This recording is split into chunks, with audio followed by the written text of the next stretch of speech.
Célébrer ta grandeur, ô Dieu vivant.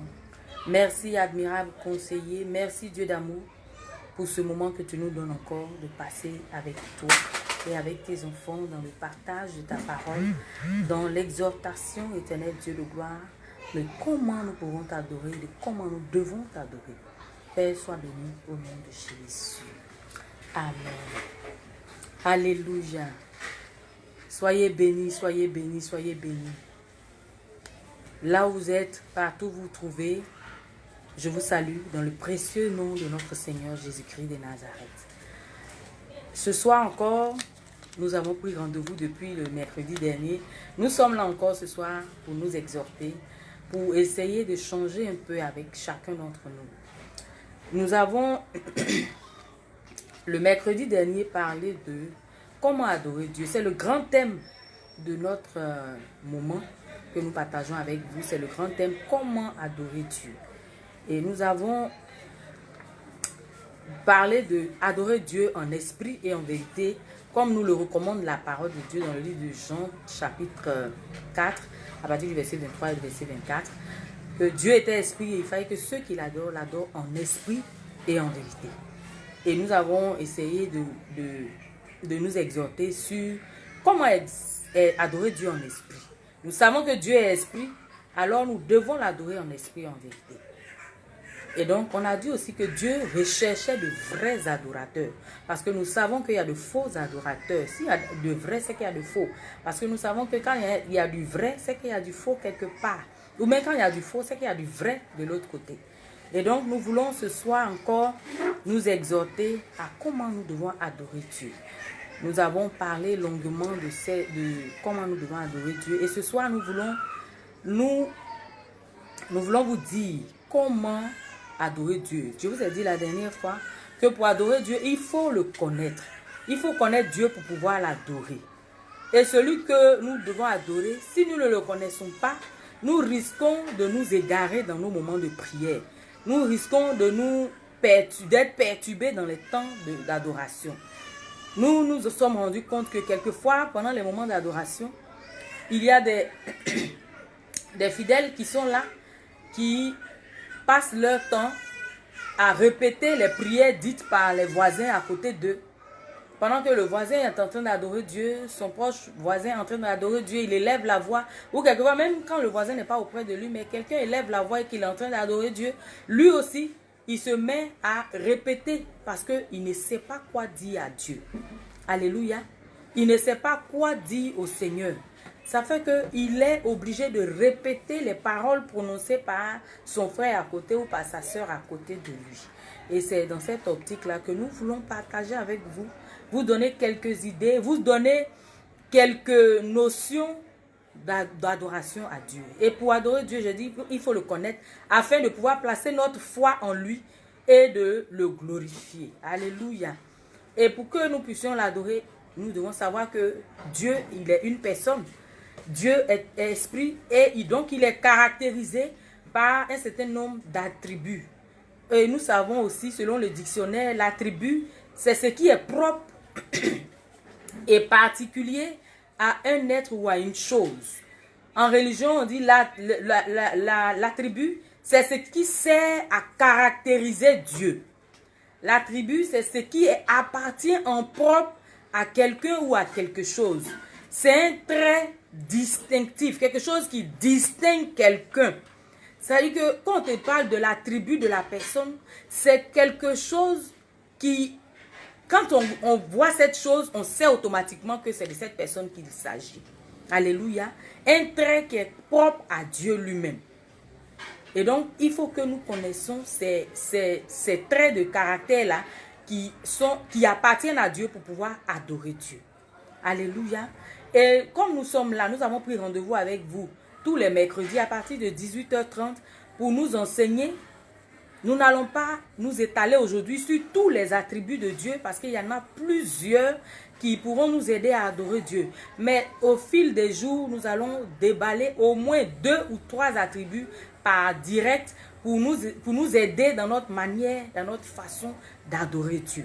Alléluia. Nous savons aussi que je vais pêle-mêle citer quelques attributs de Dieu. Nous savons que Dieu, il est éternel. Dieu, il est souverain. Nous savons que Dieu, il est immuable. Il est quelqu'un qui ne change pas. Il est le même hier, aujourd'hui et éternellement. Il est un Dieu amour. Il est un Dieu saint. Donc, il y a plusieurs aspects, plusieurs caractères qui distinguent Dieu. Donc, il y a la sainteté de Dieu, je disais. Il y a la fidélité de Dieu. Il y a la miséricorde de Dieu. Il y a l'omniscience. Nous savons que notre Dieu est omniscient. Il est omnipotent. Il est omniprésent. Il y a beaucoup de caractères. Nous savons aussi que Dieu, il est sage. Dieu, il est bon. Dieu, il est lumière. Il est infini. Il est grand. Je vous le disais tantôt, il y a plusieurs attributs de Dieu. Nous ne pouvons pas les dénombrer, mais nous allons essayer chaque jour, chaque mercredi, d'élaborer, de toucher un peu à chacun de ces attributs-là pour t'aider. Mon frère, toi qui es assis ce soir en train de m'écouter, toi qui es assise, ma soeur, pour t'aider à adorer Dieu. Peut-être qu'il y a longtemps que tu vas à l'église. Il y a longtemps que tu assistes à des moments d'adoration. Mais les mots même te manquent pour pouvoir adorer Dieu. Parce que tu ne sais par où commencer. Alléluia. Et nous voulons humblement vous aider à pouvoir adorer Dieu. Alléluia. Donc je récapitule rapidement pour dire qu'un attribut, c'est un caractère. C'est un caractère propre à une personne. Et dans notre cas, c'est un caractère propre à Dieu. C'est un trait qui distingue Dieu des autres dieux. Alléluia. C'est un caractère, un trait distinctif, un trait qui identifie quelqu'un, qui distingue quelqu'un d'autrui. C'est ce qui appartient en propre à quelqu'un ou à quelque chose. Et le dictionnaire nous dit que c'est ce qui est propre et particulier à quelqu'un ou à quelque chose. Et la religion nous dit c'est ce qui sert à caractériser Dieu. Et ce soir, nous allons parler de l'éternité de Dieu. Nous allons parler de la souveraineté de Dieu. Et si le temps nous permet, nous parlerons de l'humiliabilité de Dieu. Alléluia. Donc, nous allons prendre nos Bibles dans le livre des Psaumes pour parler de l'éternité de Dieu. Dans le livre de Psaume 90 que je vais lire rapidement. Psaume 90 au verset 2. Avant que les montagnes fussent nées et que tu eusses créé la terre et le monde, d'éternité en éternité, tu es Dieu. Alléluia. D'éternité en éternité, tu es Dieu. Voilà un principal attribut de Dieu. Il est éternel. C'est-à-dire que son existence n'a pas de limite. Il n'est pas limité dans le temps. Il ne connaît ni le passé, ni le futur. Mais le présent est perpétuel. C'est-à-dire que son présent est continuel. Lui, il est le je suis. Il n'a pas de passé, il n'a pas de futur. Il est un présent perpétuel. Il n'est conditionné ni par le temps, ni limité par le temps. Alléluia. Notre Dieu, il est éternel. Et donc, quand nous l'adorons, nous devons savoir que c'est un Dieu qui est éternel. Tout à l'heure, on a pris le psaume 90, le verset 2. Mais le psaume 93, le verset 2 également nous dit plutôt, ton trône est établi dès les temps anciens. Tu existes de toute éternité. Alléluia. Dieu existe de toute éternité. Il n'a pas de fin, comme je l'ai dit. Il n'a pas de commencement. Parce que personne n'était là quand Dieu naissait. Personne n'était là quand Dieu commençait. Personne n'était là quand Dieu a commencé à exister. Il est celui qui était, celui qui est et celui qui vient. Il est toujours Dieu. Il n'a pas de fin. Il n'a pas de passé. Il n'a pas de futur. Il reste Dieu, éternellement Dieu, indéfiniment Dieu, infiniment Dieu. Alléluia. Ça, c'est un des principaux attributs de Dieu. C'est un attribut principal, son éternité. Dieu est éternel. Il faut que tu le retiennes. Notre Dieu est éternel. Donc, quand nous l'adorons, nous devons pouvoir lui dire, Seigneur, tu es éternel. Parce qu'aucune situation n'est venue avant toi. Aucune chose n'est arrivée avant toi. Parce que tu étais déjà là. Donc, il maîtrise toutes choses. Alléluia. Et le second point nous parle de la souveraineté de Dieu. Dieu est souverain. Et nous allons le voir aussi toujours dans le livre de Psaume au chapitre 97. Psaume 97 nous dit, le verset 9 nous dit ceci. Car toi, Éternel, tu es le Très-Haut sur toute la terre. Tu es souverainement élevé au-dessus de tous les dieux. Alléluia. Il est souverainement élevé au-dessus de tous les dieux. C'est-à-dire qu'il est au-dessus de tous les autres dieux. Il n'y a pas un Dieu qui le surpasse. Ce thème de souveraineté en théologie désigne le pouvoir libre et illimité de Dieu qui exerce un contrôle absolu. C'est-à-dire qu'il n'a pas besoin que quelqu'un lui dise « fais ceci ». Il n'attend pas que quelqu'un lui dise « fais cela » parce qu'il est souverain. Alléluia. Il a un contrôle absolu sur le monde et sur l'histoire. Dieu est le seul maître de l'univers. Il n'a de compte à rendre à personne. Il n'a pas de chef. Il n'a pas d'égal. Il est unique en son genre. Il fait ce qu'il veut. Nul ne peut lui dicter ce qu'il doit faire. Personne ne peut dicter à Dieu ce que Dieu doit faire. Personne ne peut dire à Dieu, voilà ce que je veux que tu fasses. Quand nous lui adressons nos prières, ce sont des prières, ce sont des demandes. Ce ne sont pas des obligations. Nous n'imposons pas à Dieu quelque chose. Nous demandons seulement, Seigneur, veuille intervenir dans notre vie. Mais dans l'adoration, nous devons lui prouver que nous reconnaissons qu'il est souverain. Parce qu'on adore Dieu, je vous l'ai dit la dernière fois, que nous adorons Dieu pour ce qu'il est. Mais nous le louons pour ce qu'il fait. Alléluia. Donc Dieu, tout à l'heure le premier point, j'ai dit que Dieu était éternel. Il est éternel. Parce que c'est un présent perpétuel. Il est présent de façon perpétuelle. Il n'a pas de passé, il n'a pas de futur. Il est toujours présent. Il n'a pas changé, il est toujours le même. Alléluia. Et secondo, il est un Dieu souverain. Donc je disais qu'il a un contrôle absolu sur tout. Il est le maître absolu, le maître incontesté de l'univers. Il n'a de compte à rendre à personne. Il n'a de compte à rendre à personne. Il n'a pas de chef, il n'a pas d'égal. Il fait ce qu'il veut. Nul ne peut lui dicter ce qu'il a à faire ou ce qu'il doit faire. Il a le pouvoir et les moyens et la capacité de faire ce qu'il veut. C'est-à-dire, il a non seulement le pouvoir, il a aussi les moyens et la capacité de faire ce qu'il veut. Alléluia. Dieu a le pouvoir, il a la capacité et il a les moyens. C'est-à-dire qu'il n'attend pas que quelqu'un lui prête main forte. Non. Il est Dieu, il est souverain. Il n'attend pas que quelqu'un lui vienne en aide.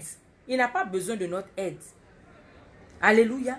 Psaume 97, verset 9 nous dit, « Car toi, Éternel, tu es le Très-Haut sur toute la terre, tu es souverainement élevé au-dessus de tous les dieux. » Il n'y a pas de Dieu qui soit au-dessus de lui. Il n'a même pas d'égal d'ailleurs. Il n'y a personne qui soit son chef. Alléluia. Et dans le livre de 1 Chronique, plutôt chapitre 29, 1 Chronique 29, la parole dit, au verset 11, la Bible nous dit ceci.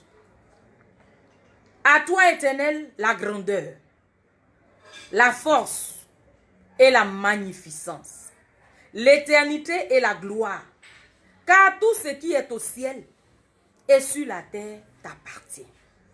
Car tu t'élèves souverainement au-dessus de tout. Alléluia. Dieu s'élève souverainement au-dessus de tout. Rien n'est au-dessus de lui. Mais c'est lui, Dieu, qui est au-dessus de tout. Parce que la grandeur lui appartient. La magnificence est à lui. La force est à lui. L'éternité est à notre Dieu. Et la gloire aussi est à lui. Car tout ce qui est au ciel et tout ce qui est sur la terre lui appartient. Car le règne, à lui seul, le règne, parce qu'il est souverainement élevé au-dessus de tout. Alléluia. Notre Dieu est éternel. Notre Dieu est souverain. Alléluia. Donc, voici des raisons de l'adorer. Voici des raisons de ne point nous taire. Voici des raisons qui nous motivent à véritablement adorer ce Dieu. Voici des raisons qui vont nous aider à magnifier ce Dieu merveilleux, à adorer ce Dieu puissant. Je vous ai dit, nous allons parler tous les jours des attributs de Dieu. Mais aujourd'hui, nous avons déjà évoqué 2 attributs. Et nous allons parler d'un 3e attribut qui est l'immuabilité de Dieu. Dieu est immuable. Il est immuable, c'est-à-dire quoi? Qu'il ne change pas. Il est inchangeable. Notre Dieu est inchangeable. L'immuabilité de Dieu, c'est la perfection selon laquelle Dieu est exempt de tout changement. Il ne peut pas changer. Même si les choses changent, même si les situations changent, même si des dieux changent de forme et de taille et de grandeur, notre Dieu, il est le même. Il ne change pas. Non seulement dans son essence de Dieu, non seulement dans son essence de Père, mais aussi dans ses attributs, dans ses projets, dans ses promesses, dans son principe d'administration, dans sa création, dans tout ce que Dieu fait. Il ne change pas. Alléluia. Notre Dieu ne change pas. Il n'a pas changé. Il ne changera jamais. Parce qu'il est immuable. La Bible dit qu'il est immuable. Quand nous prenons dans le livre de Psaumes toujours, vous direz toujours j'aime les psaumes. Mais les psaumes nous parlent beaucoup plus de Dieu. De comment il est, de qui il est. Les psaumes nous aident. David, les psalmistes nous ont vraiment aidés dans notre façon de pouvoir adorer Dieu. C'est pour ça que j'aime beaucoup les psaumes, parce que ça nous permet, ça ouvre notre esprit à l'adoration. Alléluia. Dans le psaume 102, les versets 26 et 27, la parole dit ceci. Je vais commencer au verset 24. Il dit, je dis, mon Dieu ne m'enlève pas au milieu de mes jours, toi dont les années durent éternellement. Mais plutôt le verset 25. Tu as anciennement fondé la terre, et les cieux sont l'ouvrage de tes mains. Ils périront, mais tu subsisteras. Ils s'useront tous comme un vêtement. Tu les changeras comme un habit, et ils seront changés. Mais toi, Dieu, tu restes le même, et tes années ne finiront point. Alléluia. Alléluia. Je crois que tu as compris ce texte avec moi. Je reprends pour toi. Parce que moi, je l'ai compris. Et j'ai compris que notre Dieu est immuable. Notre Dieu ne change pas. Et cela me met la joie au cœur de pouvoir l'adorer tous les jours. Il dit, tu as anciennement fondé la terre, et les cieux sont l'ouvrage de tes mains. Les cieux vont périr. L'ouvrage de tes mains périra. Les ouvrages de tes mains vont périr. Mais toi, Dieu, tu subsisteras. C'est-à-dire qu'il va aller au-delà de ce que les ouvrages ont péri. Mais Dieu, il reste Dieu. Alléluia. Ils vont s'user. Ils s'useront. Tous comme un vêtement. Chacun de nous a un vieux vêtement dans ses affaires. Un vêtement qui est fatigué. Un vêtement qui est déchiré. Un vêtement qui est usé complètement. La Bible dit que les ouvrages vont s'user comme un vêtement. Tu vas les changer comme tu changes un habit. Parce que Dieu, une vie qui est en train de s'user, Dieu peut la changer. Une situation qui est en train d'user une nation, Dieu peut la changer. Une création qui est en train de s'user, Dieu est capable de la changer. Et ils seront changés. Et l'ouvrage des mains de Dieu sera changé. Les ouvrages que Dieu a faits vont changer. Quand ils commencent à s'user, Dieu les change. Mais lui, Dieu, au verset 27, Pour certaines versions, c'est le verset 28. Il dit, mais toi, tu restes le même. Et tes années ne finiront point. Alléluia. Cette parole-là nous ramène au premier attribut dont nous avons parlé, qui était l'éternité de Dieu. Tes années ne finiront point. Parce que je vous ai dit, dans l'éternité de Dieu, il n'a pas de commencement, il n'a pas de fin. Il est présent perpétuellement. Donc ces années ne peuvent pas finir. Lui-même, il ne change pas, il ne vieillit pas. Comme nos vêtements qui vieillissent, il ne pourrit pas. Son âge n'augmente pas, son âge ne diminue pas. Il est venu, il est Dieu, il reste Dieu. Alléluia. Il est immuable, il est inchangeable. Il est ce Dieu qui ne change pas. Ce Dieu qui n'a point changé. Alléluia. J'ai bien envie de continuer encore de vous donner d'autres attributs de Dieu. J'ai bien envie de continuer à vous donner encore d'autres divers attributs de Dieu. Parce qu'il y en a plusieurs. Et chaque fois que tu évoques plutôt un attribut de Dieu, tu as envie d'encore évoquer d'autres attributs de Dieu. Parce que notre Dieu, quand on rentre dans l'adoration de Dieu, on n'a plus envie d'en sortir. Parce que nous sentons que quand nous rentrons dans l'intimité de Dieu, nous nous laissons emporter. Et je risque de vous laisser emporter par cette intimité avec laquelle nous voulons adorer Dieu, dans laquelle nous voulons rentrer pour adorer notre Dieu. Alléluia.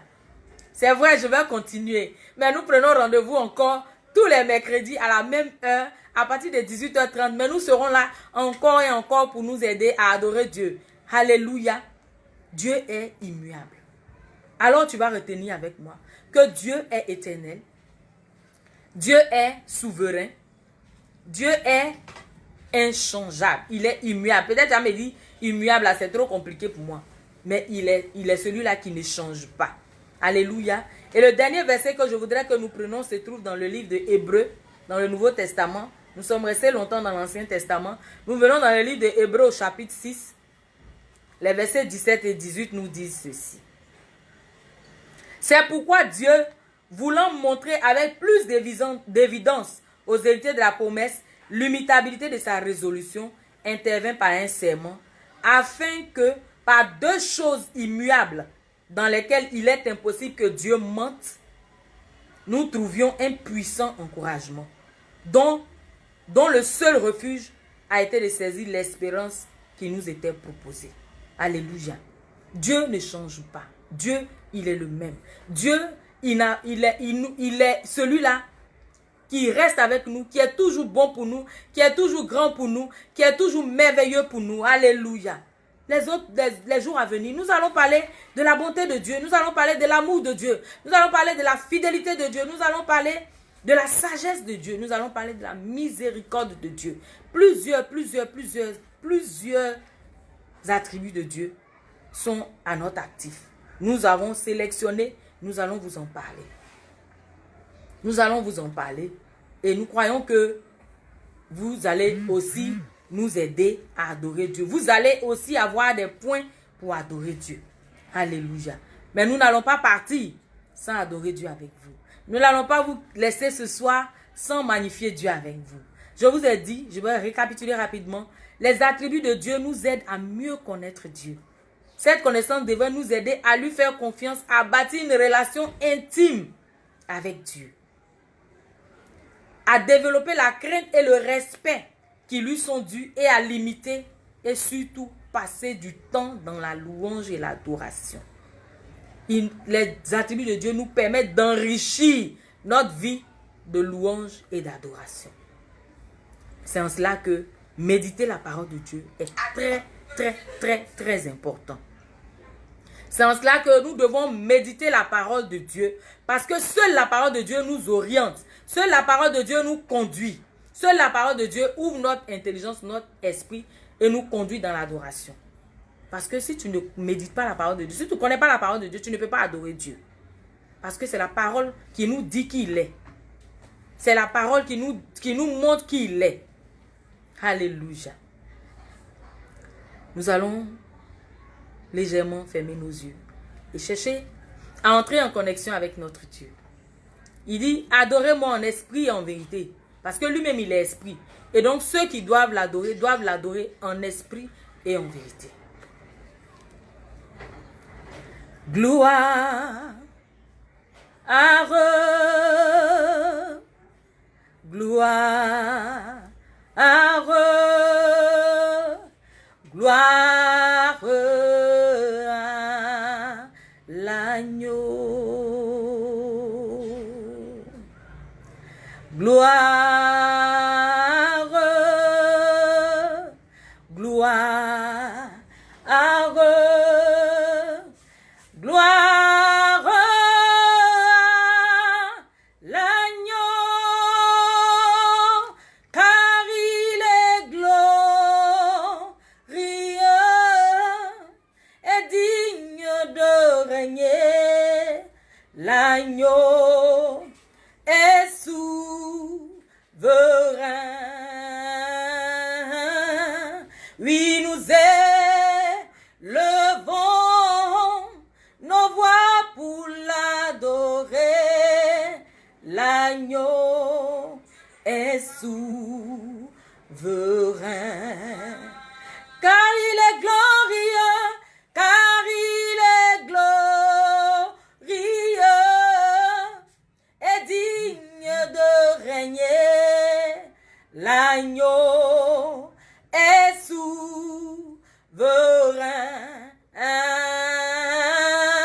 Oui, nous élevons nos voix pour l'adorer. Oui, l'agneau est souverain. Alléluia. Notre Dieu est souverain. Notre Dieu est éternel. Et c'est pour ça que nous sommes toujours dans la joie quand nous nous prosternons devant lui. Nous sommes toujours dans la joie quand nous prosternons nos cœurs. Quand nous nous abaissons devant ce Dieu pour l'adorer. Parce qu'il est bon, parce qu'il est fidèle, parce qu'il est immuable, parce qu'il est souverain, parce qu'il est éternel. Alléluia. Prosterné à tes pieds, Seigneur, oh, dans les lieux élevés, par ta présence, Père, je cherche ta face. Oui, je cherche ta face.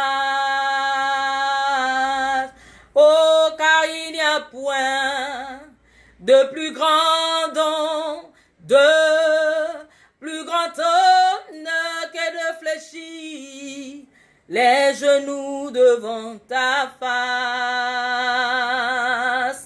Étonné par ta gloire envahie, par ta beauté, oh Dieu, je vis pour t'adorer. Oh Dieu, je vis pour t'adorer, car il n'y a point de plus grand don, de plus grand honneur que de fléchir mes genoux devant ta face. Oh, étonné par ta gloire envahie, par ta beauté, oh Dieu, je vis pour t'adorer, car il n'y a point de plus grand don, de plus grand honneur que de fléchir les genoux devant ta face. Étonné par ta gloire envahie, par ta bonté, oh Dieu,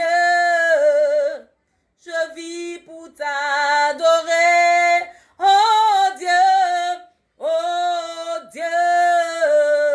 je vis pour t'adorer.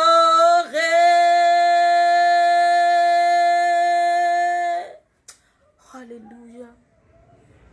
Seigneur, si je vis, c'est pour t'adorer. Si tu m'as choisi, Seigneur, c'est pour t'adorer. Si tu as choisi, ô éternel Dieu de gloire, que je sois là ce soir, c'est pour t'adorer. Je voudrais t'inviter, mon frère, ma soeur, à adorer ce Dieu ce soir, à magnifier celui-là qui est éternel. Il est celui-là qui n'attend point que quelqu'un l'aide, parce qu'il est souverain.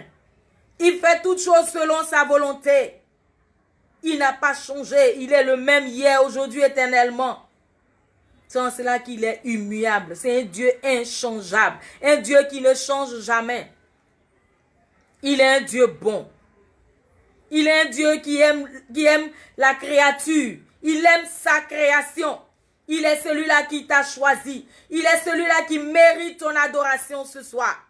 Alors élève la voix de là où tu te trouves. Élève ta voix et magnifie ce Dieu. Élève ta voix et adore ce Dieu. Je t'ai dit, oh, que tu as longtemps prié certainement. Tu as longtemps jeûné certainement. Mais dans l'adoration, Dieu peut t'apporter la solution. Et Dieu va t'apporter la solution ce soir. Si tu l'adores d'un cœur sincère. Si tu l'adores d'un cœur, oh, amour. Si tu l'adores en vérité comme il a recommandé. Il dit, veut des vrais adorateurs. Ceux-là qui l'adorent en esprit et en vérité. Alors, si tu veux adorer ton Dieu, dispose ton esprit et fais-le sincèrement. Fais-le dans la vérité. Et Dieu qui n'est pas sourd, Dieu qui n'est pas une idole, Dieu qui n'est pas un monument, il va t'entendre, il va te répondre et il agira dans ta vie.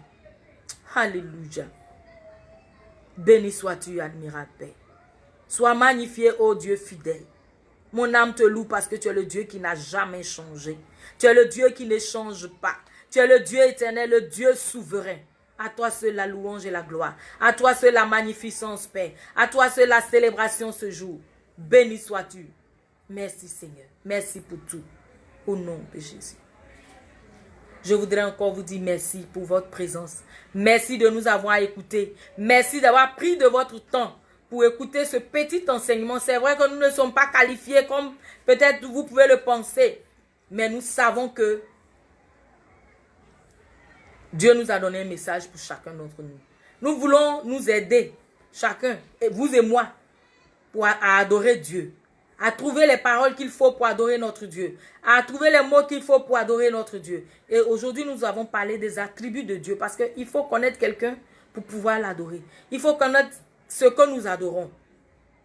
Nous connaissons notre Dieu à travers sa parole. Nous connaissons notre Dieu à travers la Bible. Et la Bible nous dit qu'il est éternel. La Bible nous dit qu'il est souverain.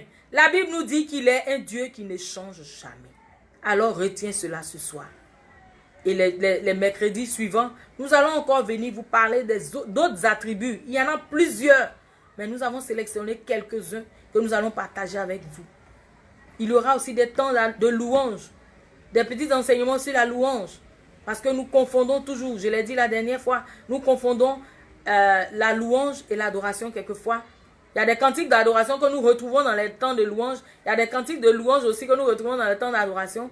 On a tendance à penser que c'est la musique qui fait l'adoration. Sans musique, on peut adorer Dieu. Sans musique, on peut louer Dieu. Alors, que Dieu vous bénisse et que l'Esprit de Dieu reste avec vous. Il demeure avec vous. Béni, béni sois-tu, Seigneur. Merci de garder tes enfants. Au nom de Jésus. Amen. Dieu vous bénisse. Alléluia.